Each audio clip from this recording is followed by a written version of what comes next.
Buenos días, Ágape. Buenos días. Buenos días, hermanos en Cristo. Gracias a Dios porque todos están aquí. Hermanos, yo creo que no saben que mañana estamos celebrando un día muy importante a nivel nacional. Y nosotros lo celebramos hoy, porque vamos a hablar de eso. Mañana es el día de la oración.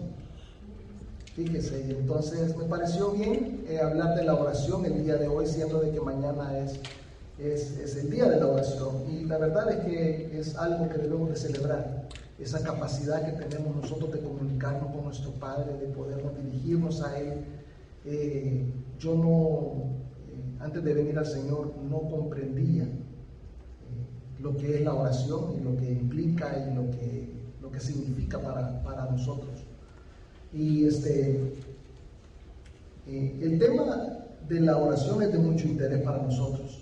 Fíjese, porque es vital para el cristiano orar. Una vez escuché a un amigo mío predicar y decir de que la oración es como el oxígeno para las personas. Y dice, nunca dice, ¿has visto tú una persona que ande sin respirar? Dijo él, que lo hace bien cómico, él dijo, esos moraditos que son ahí son cristianos, ¿verdad? O sea, porque si no respiras te pones morado. Pero igualmente como el oxígeno, la oración es vital para nosotros, es necesaria. Entonces, fíjese, por medio de la oración mantenemos comunicación con nuestro Padre, agradecemos y pedimos lo que necesitamos. La pregunta es, y esto les va a parecer muy duro, pero quiero que mediten en esto. Ahora el hermano Pablo habló de la meditación, y esto es algo en lo que debemos de meditar, porque yo me he sentado a pensar esto y es bien duro la respuesta que la Biblia nos da. ¿Es la oración únicamente para los hijos de Dios? Fíjese que la Biblia me parece que dice que sí. Yo traje el versículo, uno de ellos, porque son muchos, Juan 9:31, lo van a tener ahora. Dice, sabemos que Dios no oye a los pecadores. Juan dice, sabemos, o sea, lo sabemos todos los discípulos, todos los creyentes, sabemos que Dios no oye a los pecadores. Fíjese qué duro. Pero si alguno es temeroso de Dios y hace su voluntad, a ese oye. Adivine quiénes son los temerosos de Dios y que hacemos su voluntad. Si nosotros hemos venido a creer en Jesucristo como Señor y Salvador, es porque tememos a Dios. Sabemos que viene un juicio y nosotros no queremos pararnos delante de Dios a que nos juzguen y queremos irnos al infierno. Tememos a Dios. Fíjese qué fuerte. Y si hacemos su voluntad, dice, entonces nos escuchan. Entonces la pregunta que viene después es, ¿y entonces cómo uno de creyente viene a establecer una relación con Dios si uno no lo escucha? Sí, si Dios no te escucha, ¿verdad? Porque no escucha pecadores. ¿Cómo sucede esto? Y esto es una cosa especial que Dios hace. Es una excepción a la regla.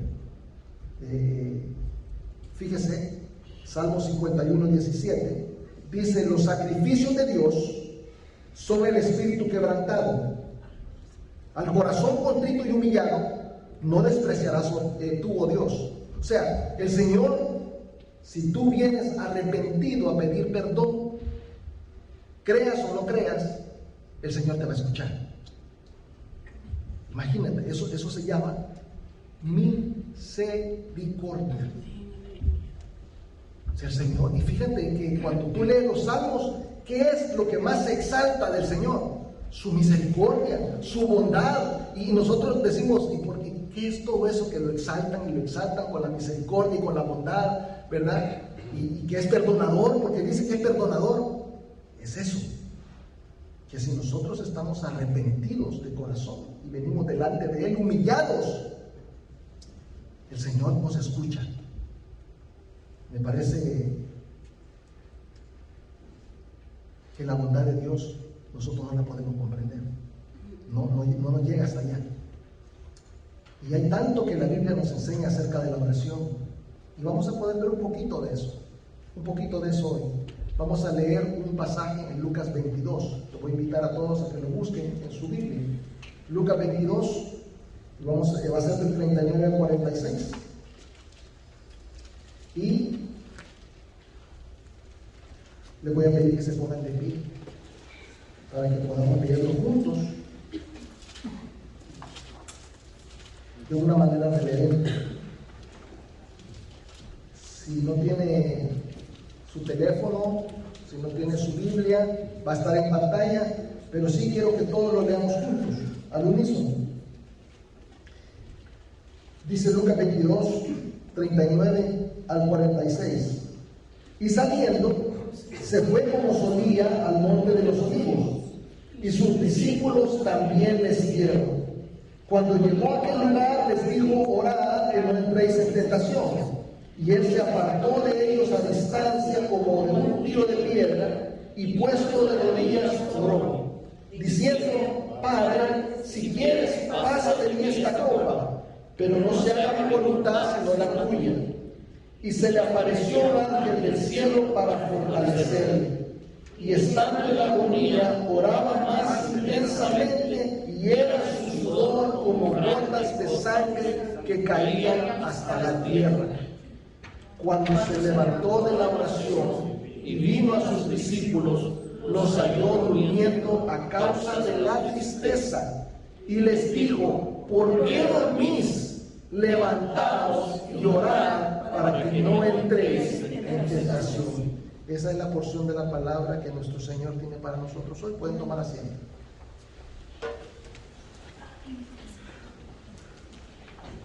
Fíjate que es Lucas hablando, hermano, y está describiendo las acciones de nuestro Señor Jesús, y también cita sus palabras, ¿verdad? Textualmente. Y te vas a dar cuenta que hay algo que yo hago cuando yo estoy preparando un mensaje, y esto les puede servir a ustedes para cuando preparan un estudio o para cuando están estudiando la palabra. Traten de buscar una palabra que resume lo que el pasaje está hablando.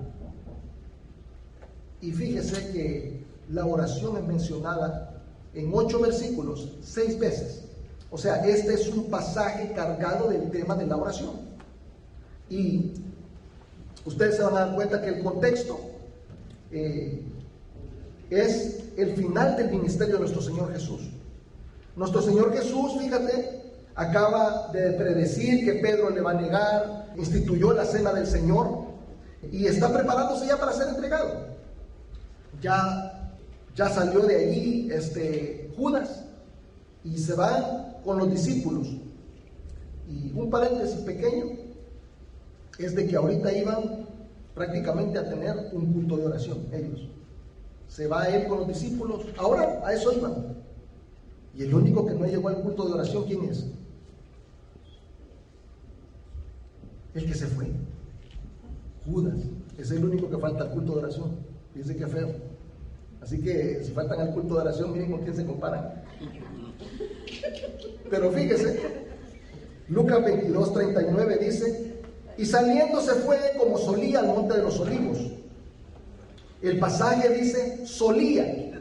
Lo que está diciendo, hermanos, es de que la costumbre del Señor era ir de continuo a un lugar a orar. Dice como solía, ¿verdad? Y ese es el punto número 1, fíjese. Vamos a entrar de lleno en materia, se lo voy a poner ahí. Orar, hermanos, es un estilo de vida. Eso es lo que el Señor Jesús nos está enseñando. O sea, y saliendo se fue como lo hacía todo el tiempo, como Él solía hacerlo, ¿verdad? Es sorprendente que el Señor nos está dejando ese detalle. Porque fíjese, el Señor tiene muchas cosas en su cabeza en este momento. Lo peor de todo, hermanos, es que está a punto de ser entregado. Y el Señor lo sabe, porque el Señor lo ha predicho ampliamente, se lo ha dicho a todo el mundo: miren, esto va a suceder, y yo voy a ser entregado, hombres pecadores me van a tomar y me van a arrastrar, y tengo que morir. El Señor, hermanos, estaba cargado de todas las cosas que le iban a ocurrir a Él. Fíjese que Él, hermano, sabía de las acusaciones falsas. Él sabía de las escupidas. Él sabía de los gritos, él sabía de las bofetadas, él sabía que le iban a arrancar la barba, porque la Biblia dice que le arrancaron la barba con todo y piel. Yo no sé si ustedes lo saben. Sí, hermanos, está en Salmos. El Señor Jesús, hermanos, lo latigaron. Y ustedes lo saben también. Y fíjese, nosotros, esto es lo que me molesta de las representaciones gráficas, ¿verdad? Porque los artistas ponen a un hombre desnudo con una heridita aquí. El Señor Jesús quedó irreconocible. Dicen los salmos que no hay parecer, no hay belleza. Mire, no podíamos saber que era él después de lo que le hicieron. Y los latigazos, hermanos, los látigos no eran como los que usted ha visto ahora, que son los que se ocupan en los circos para estar con los leones, que tienen una sola pitita. Era una serie, ¿verdad? Eran de bastantes pitas de cuero que tenían pedazos de metal y pedazos de hueso en las puntas, y cuando daban el latigazo, al jalarlo arrancaban la piel. Imagínense pensar que usted va a atravesar por esta clase de dolor, porque el Señor estaba en el cuerpo. Él se había despojado de su deidad. Él sabía que se iba a desangrar, que lo iban a desnudar delante de todos. Imagínense que a usted lo tengan que subir aquí delante de todos y desnudarlo. Es una vergüenza. Estaba su madre, sus amigos. Pero fíjese que a pesar de que lo que venía era el momento difícil, el Señor está diciendo: yo no estoy orando solamente porque viene el momento difícil, sino que yo estoy orando porque es algo que yo hago todo el tiempo. Todo el tiempo lo hago. Fíjese que yo no traje esto y lo marqué bien para repetírselo, para yo asegurarme de que se lo dijera, y quiero que se lo lleven hoy. Orar cuando ya estás en aprietos, hermanos, no sirve para desarrollar una relación con Dios. O sea, si tú estás esperando el momento de estar en aprieto para entonces elevar tus ojos al cielo, ya es muy tarde. Esta relación que tú tienes con el Señor es lo que te da lo necesario cuando viene la crisis. O sea, yo estaba pensando el otro día en un ejemplo que me pasó, y creo que lo traigo por aquí adelante, de que ustedes saben que me salió el colesterol alto. Fui al doctor, me salió el colesterol alto y me amenazó y me dijo: la próxima vez que vengas, si no te pones a hacer ejercicio, te voy a dar pastillas. Y para mí es una amenaza, porque yo odio las pastillas. Yo creo que ustedes lo saben. Yo soy de los que, si me da una enfermedad, yo me acuesto a esperar a que me pase, porque no voy a tomar una pastilla, no me gusta. Y entonces me dijo: te voy a dar pastillas. Y entonces, pues no, yo me puse a hacer ejercicio. Agarré la bicicleta y me fui con un amigo. El problema es que mi amigo tenía años haciendo bicicleta. Y entonces me lleva a una ruta en una montaña que es para profesionales. Llegan unos hombres uniformados ahí que parecen extraterrestres y lo pasan a uno, ¡bum!, ¿verdad? Y hermanos, me subí en bicicleta y solo entré al curso, a la ruta, y me caí. Eso fue lo primero que hice. Entré y ¡pum!, caí acostado. Bueno, me levanté y comencé a pedalear. Y mi amigo tiene paciencia. Yo me doy cuenta hasta hoy que estamos haciendo la ruta completa. Me doy cuenta que tenía paciencia. Porque, hermanos, yo daba 3 pedaleadas y me acostaba al suelo porque no aguantaba. No aguantaba. ¿Por qué? Porque no tengo la costumbre de hacer ejercicio. Y mi amigo, ¿sabe qué me decía? Allá te espero. Y había lugares donde él se iba y subía y me estaba esperando en la punta de la loma así. Me imagino que así se miraba Napoleón y todos esos grandes conquistadores en la bicicleta, así esperándome, y yo subiendo, porque no, a veces bajado de la bicicleta y con la bicicleta cargándola porque no podía subir. Y entonces yo me pongo a pensar que así es la oración. Si usted quiere prepararse para el momento difícil, en el momento difícil está frito. Ahí está el montón de cristianos acostados sin aire en el piso en el momento de la prueba.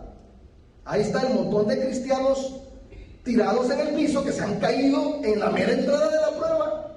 O sea, no han llegado ni al fragor de la batalla y ya están raspados todos. ¿Saben por qué es eso? Por la falta de oración. Es por la falta de oración. Porque orar te da fortaleza para el tiempo de crisis. Algo que se hace por adelantado. Fíjese que si ustedes van a Mateo 17, ustedes encuentran que vienen unos discípulos de Jesús y le dicen: maestro, quisimos sacar a los demonios y no pudimos. Y viene Jesús y se va con ellos y los saca. Le dice: pero ¿por qué tú lo puedes sacar y nosotros no? Y todos sabemos la respuesta: porque ese género solo sale con ayuno y oración. Ahora, yo creo que ustedes no han entendido bien lo que está diciendo ahí. No le está diciendo el Señor a ellos: ok, antes de ir a sacar un demonio, pónganse a orar y ayunar. No les está diciendo eso. Les está diciendo: porque requiere una vida de ayuno y oración. Eso es lo que requiere. Requiere que ellos estén constantemente conectados con la fuente del poder, para que tengan poder para poder hacer lo necesario. Ese género solo sale con ayuno y oración. Jesús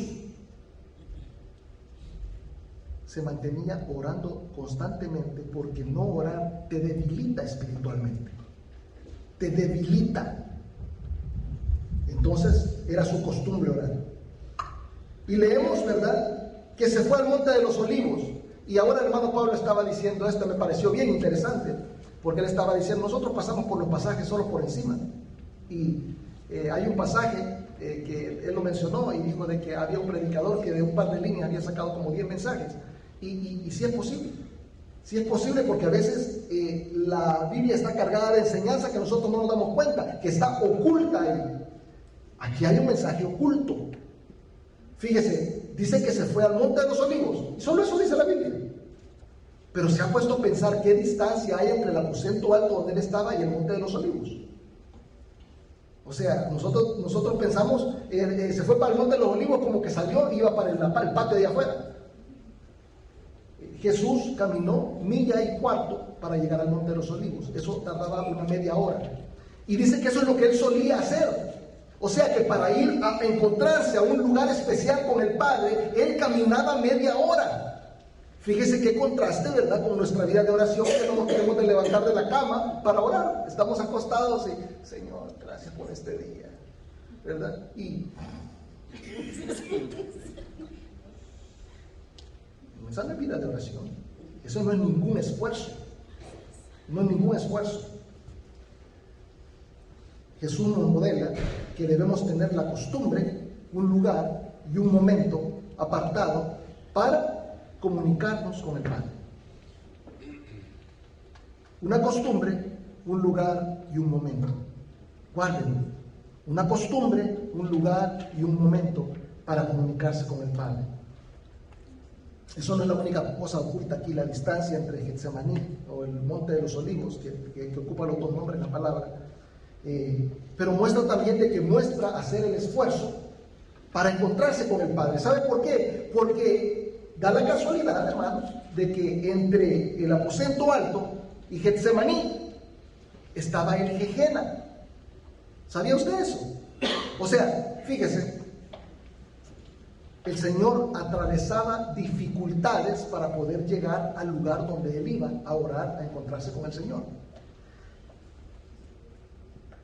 Nosotros no encontramos la palabra Gegena en la Biblia, porque la traducción al español dice infierno, en algunos lugares dice tumba. Entonces nosotros no vemos la palabra, pero hemos escuchado varias veces la palabra Gegena. Sabemos que está en la Biblia, pero no sabemos dónde. Cuando encuentra la palabra infierno, ahí dice Gegena. Esa es una palabra hebrea que ha sido traducida después al griego y nosotros la recibimos como infierno.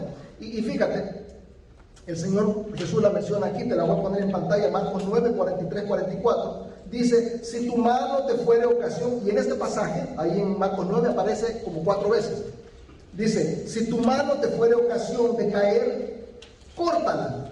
Mejor te es entrar en la vida manco que teniendo 2 manos ir al infierno, al fuego que no puede ser apagado, donde el gusano de ellos no muere y el fuego nunca se apaga. Qué expresión más extraña, porque dice que el gusano nunca muere, y nosotros sabemos que los gusanos mueren. ¿Cómo que el gusano nunca muere? No entendemos lo que está diciendo. El Señor, fíjate, Gehenna quiere decir valle de Hinnom, es un lugar, y ese lugar en Jerusalén se utilizaba como crematorio nacional, se ocupaba como crematorio de la ciudad, municipal. La gente llegaba y tiraba la basura ahí, y ahí eso todo el tiempo estaba en llamas, todo el tiempo se estaba quemando. Yo no sé si ustedes tienen crematorios en los países de ustedes, pero en mi país había uno, así que yo he visto uno, yo he visto los crematorios, y fíjate, hermano, ahí es un desorden, es un cochinero, hay basura por todas partes, es un tiradero de basura. Entonces, es un cochinero, huele mal, muy mal, y todo el tiempo está en llamas.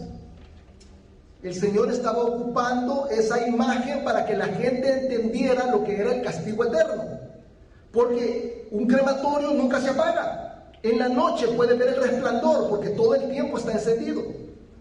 Y entonces la gente, para que pudiera comprender lo que era el infierno, Él les hablaba del crematorio y dice que el gusano nunca muere porque siempre hay algo pudriéndose, siempre hay gente que tira comida, siempre hay gente que tira animales muertos y siempre hay gusanos. Entonces el gusano nunca muere, está lleno de gusanos eso todo el tiempo, y todo el tiempo está en llamas. Pero fíjate, Jesús pasaba por este lugar de día y pasaba por este lugar de noche para encontrarse con el Señor. Pasaba la incomodidad de pasar por esta peste, respirando el humo, porque el humo no crean que se le aleja a uno, no, como que lo busca, y venía hueliendo eso, y se iba para encontrarse con su Padre. Entonces Jesús está ejemplificando, hermanos, que vale la pena hacer el esfuerzo para encontrarnos con el Padre, ¿verdad? Eso significa para nosotros ir a un lugar especial, ¿verdad? Fíjese, hermano, que yo tengo la costumbre de orar en mi carro. Y yo le he dicho a Gisela que a mí siempre me ha gustado eso. ¿Por qué? Porque yo voy solo, encerrado, desconecto el teléfono, me parece ideal a mí. Tengo media hora de camino, 45 minutos, a veces hora y media, dependiendo del tráfico de Atlanta, para llegar a mi trabajo. Y entonces yo aprovecho ese tiempo. Y entonces yo apago mi teléfono, ¿verdad? Subo los vídeos, y ahí voy solito hablando con el Señor. Pero me doy cuenta que no está bien. Este pasaje me está enseñando que yo debo de estar solamente con Él, pero no tengo que estar guiando, no tengo que estar conduciendo, no tengo que estar pendiente si me van a pegar o no me van a pegar, sino que tengo que estar, el Señor tiene que ser el foco de atención mía. Está mal, está mal. Si usted está orando, si ya se acostumbró a estar orando mientras está haciendo otra cosa, ¿verdad? Si usted dice, no, es que mi relación con el Señor es dinámica, pues el Señor está bueno. Tenga su relación dinámica con el Señor, pero tiene que tener su tiempo con el Señor en solitud, aparte, ¿verdad? Y usted me puede decir, pero eso es una incomodidad. Jesús pasaba incomodidades para encontrarse con el Padre. Eso es precisamente lo que el pasaje nos está diciendo. Pasar incomodidad para encontrarte con Dios, ¿verdad? Eso de, a veces, no, porque no tengo tiempo. Yo no tenía tiempo tampoco para hacer ejercicio, pero lo hice. ¿Por qué? Porque no quiero tomar pastillas. Y entonces, yo no sé qué tanto va a disfrutar usted de una prueba, ¿verdad? Si es que usted no está preparado. Porque el día malo, hermanos, no es cuestión de si va a venir, sino que cuándo. Le va a llegar, ¿verdad? No cree que porque es cristiano, ¿verdad? Entonces nosotros estamos exentos, ¿verdad? Nosotros, duty free como los aeropuertos, ¿verdad? No nos va a pasar no nos va a pasar el cobro del Señor. Sí, nos van a caer las pruebas. Y si no ora, no va a estar listo, ¿verdad? Y la va a pasar peor que la incomodidad de dejar de jugar un ratito videojuegos, de dejar un ratito el Netflix, de dejar un ratito el teléfono, de dejar un ratito de levantarse un poquito antes o de acostarse un poquito más tarde. Hay una incomodidad, ¿verdad? El Señor espera que pasemos esa incomodidad para fortalecer nuestro espíritu y tener esa relación con Él. Número 2, no es necesario solamente que haga usted de la oración un estilo de vida, sino que debes enseñarle a los demás. Fíjate que quiero que notes ahí, en Lucas 22, versículos 39 y 40, dice: y saliendo se fue como solía al monte de los olivos, y sus discípulos le siguieron. Sus discípulos le siguieron, y cuando llegó a aquel lugar les dijo: orad, que no entréis en tentación.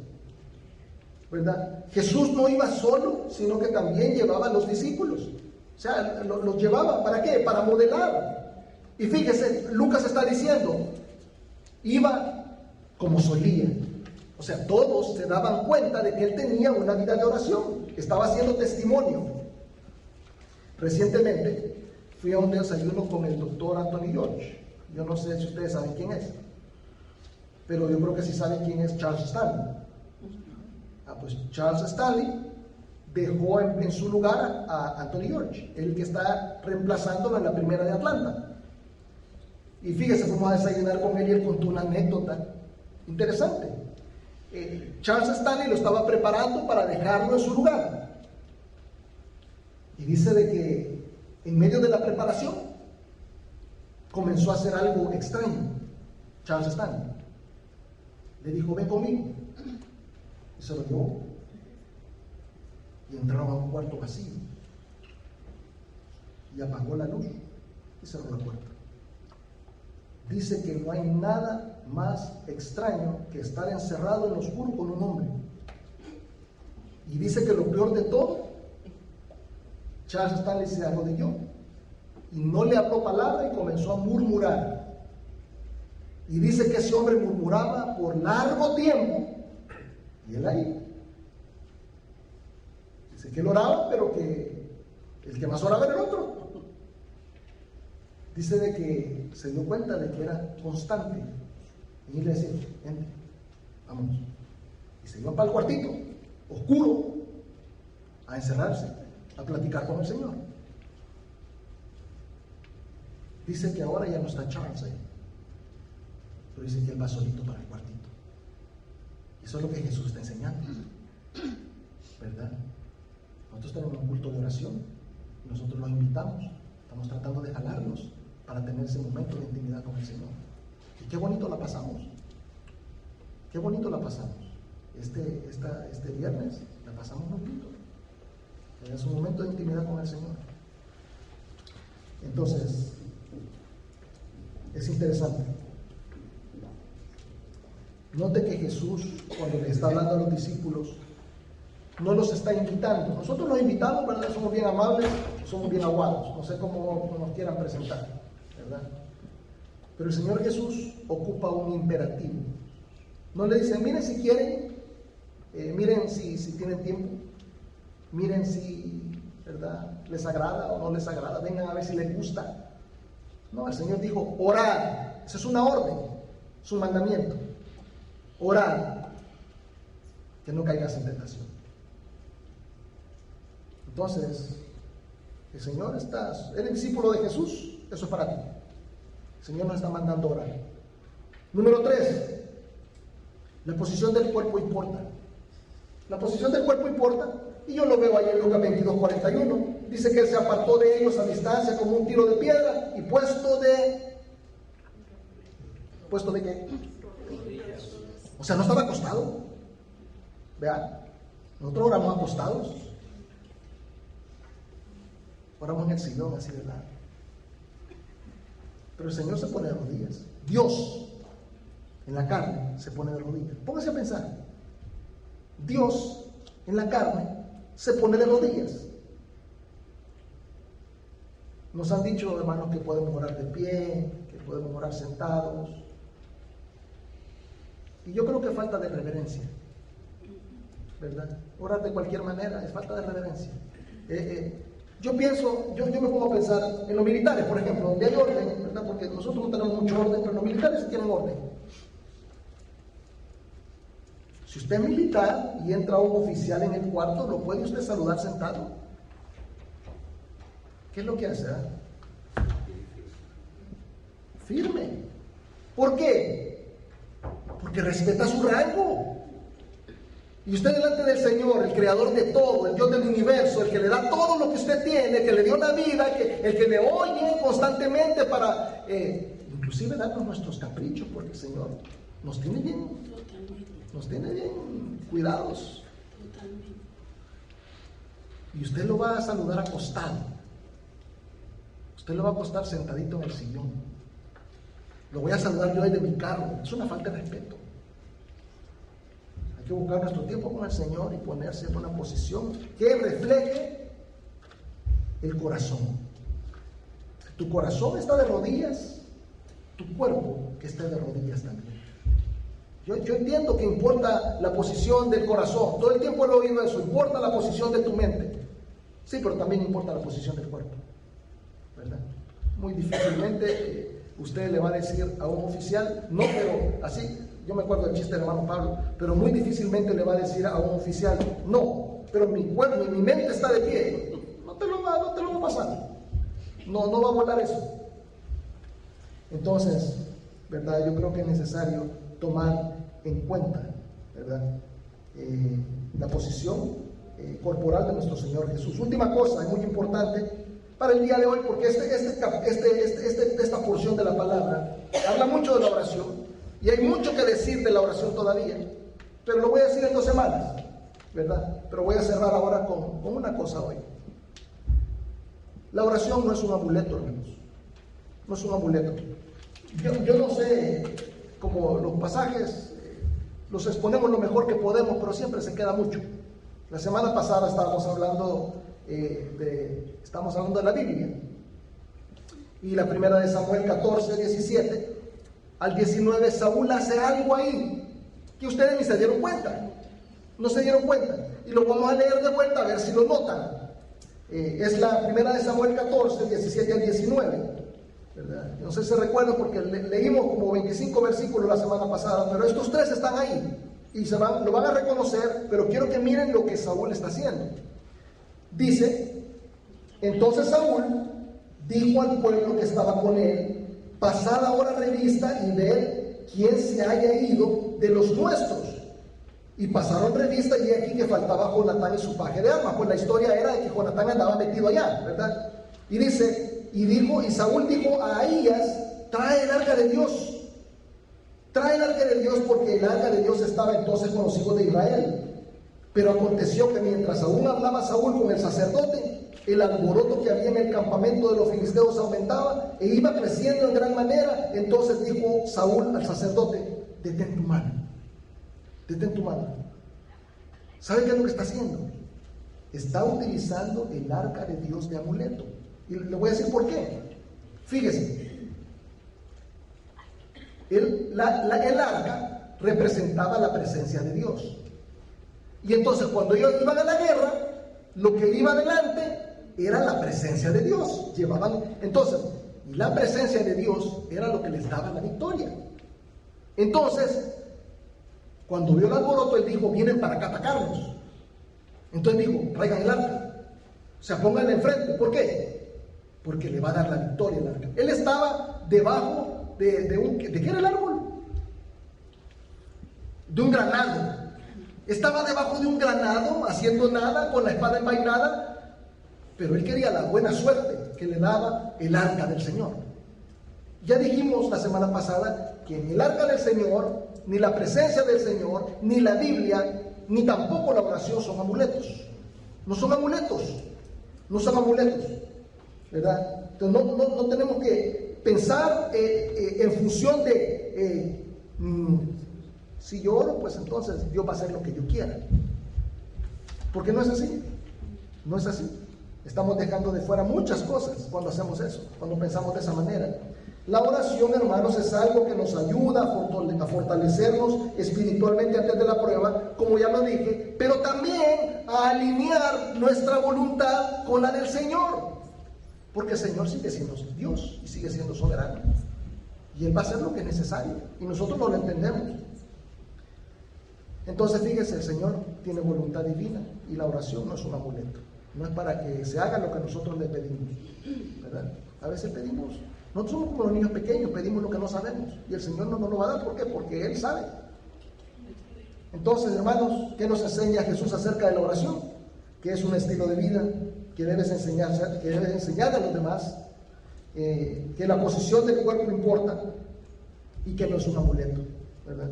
Como les dije, hay mucho más que decir, pero lo vamos a dejar para dentro de 2 semanas. Les voy a contar una historia antes de cerrar la predicación del día de hoy. Estaba leyendo nuestro pan diario. El librito ese, ¿verdad? Era de 1996 y fíjese, cuenta ahí en una de esos devocionales de que en una región de África llegó el cristianismo, y entonces se comenzaron a dar cuenta de que había necesidad de orar entre los nuevos cristianos, los nuevos creyentes, y también encontraron esto de que el Señor Jesús se apartaba. Fíjese qué curioso. Y entonces vinieron ellos y en vez de orar en sus casitas, y se construyeron cada uno, los cabezas de casa, se construyeron una chocita para poder ir a orar. Y entonces dice de que de tanto caminar para las chocitas, se comenzaron a hacer senderos. Si se ha dado cuenta que en el país de uno pasa eso, que cuando uno pasa mucho por un lugar, ya no sale la grama, no, que está la tierrita y está viendo el caminito donde uno pasa todo el tiempo. Entonces, así estaba pasando ahí, se estaba haciendo el caminito para la chocita. Dicen que cuando comenzaba a crecer la gramita en los caminitos, ellos sabían que uno de ellos había dejado de orar. Entonces iban en amor donde su hermano y le decían: te está creciendo la gramita. Y ya sabían lo que le estaban diciendo. Estaba diciendo: has dejado de orar. Hermanos, nos está creciendo la gramita. Nos está creciendo la gramita. Tenemos que comunicarnos más con nuestro Señor. Es nuestro papá. No podemos tenerlo ignorado. Tenemos que tomar en cuenta la posición del cuerpo, ¿verdad? Tenemos que tomar en cuenta cuánto nos ama y todo lo que ha hecho. Así que, en amor, caminen el caminito, vayan a su chocita y comiencen a tener una relación más fuerte con su Señor mediante la oración. Vamos a orar. Padre eterno, todopoderoso, te doy gracias. Bendito sea, Señor, porque te manifiestas en medio de nosotros. Nos permite, Señor, hacer tu labor. Gracias por todas aquellas personas que esta semana nos escucharon. Varios de tus hijos hemos hablado, compartido tu nombre, tu verdad, tu salvación. Y, Señor, sabemos que la obra la haces tú a través de tu Santo Espíritu. No somos nosotros, pero ellos ya tienen la semillita, Señor, y esperamos de que a tanta gente que ha escuchado tu palabra, que algunos, Señor, venga a comprender el Evangelio y que tú actúes en él de una manera poderosa para que vengan, Señor, al conocimiento de Jesucristo, a la realidad de la salvación en Cristo, de una nueva vida en él. Bendito seas por siempre. Amén.